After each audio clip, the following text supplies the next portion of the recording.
Le Muséum Ritter à Waldenburg est le résultat d'une œuvre de mécénat provenant d'une industrie du chocolat très importante en Allemagne. Depuis plus d'un demi-siècle, l'œuvre de Vera Molnar se développe dans cette direction de l'art géométrique, de l'art concret, autour du carré, de la ligne.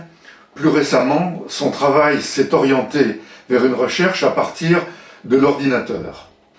L'exposition rétrospective sur Vera Molnar, qui s'ouvre donc au Muséum Ritter, permet de découvrir ce parcours rigoureux, exigeant, dans lequel l'humour de l'artiste n'est pas absent, et qui permet de replacer l'ensemble de cette stratégie autour de l'art abstrait et de l'art concret. J'étais aux Beaux-Arts au début en Hongrie, un pays complètement fermé aux influences extérieures et surtout aux influences avant-gardistes. Mais c'était très agréable de trouver une famille. Et quand j'ai cessé de représenter la nature, bien sûr, on se sent un peu isolé, on se sent perdu, que qu'est-ce que je vais faire maintenant?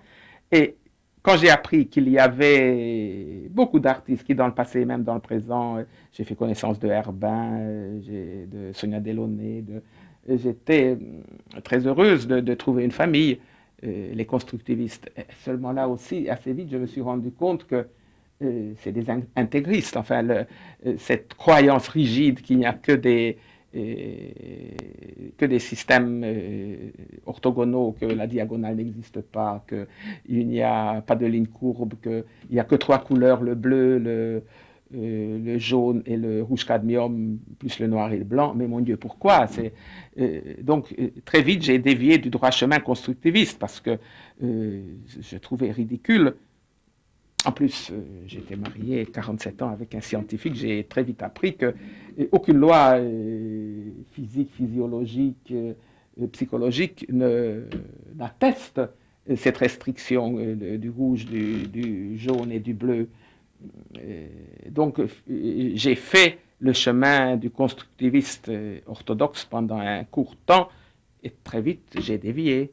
Alors, je suis aussi une déviationniste, ça devrait dire, par rapport des conceptuels, parce que le credo conceptuel dit que le concept prime tout. On invente un concept, un système, quelque chose, et après on l'exécute sans toucher un iota. Bon, jusqu'ici je suis d'accord, mais après le résultat que je vois, je me laisse influencer, je me dis non, il faut recommencer le tout parce que c'est peut-être très logique mon truc, mais ça ne me plaît pas. Bon, donc j'étais infidèle une deuxième fois au conceptuel. Et j'étais jamais dans la ligne des gens de la nouvelle technologie, de l'ordinateur, parce que moi, l'ordinateur me sert pour faire de la peinture géométrique minimale et absolument pas pour faire des choses avec 400 couleurs, 25 dimensions, qui bougent, qui clignotent, de préférence encore une petite musique. Bon, c'est très intéressant, mais ça ne m'intéresse nullement. Moi, ce qui m'intéresse depuis très longtemps, c'est le peu, le très peu. Alors je me suis dit, il y a certainement des règles ou des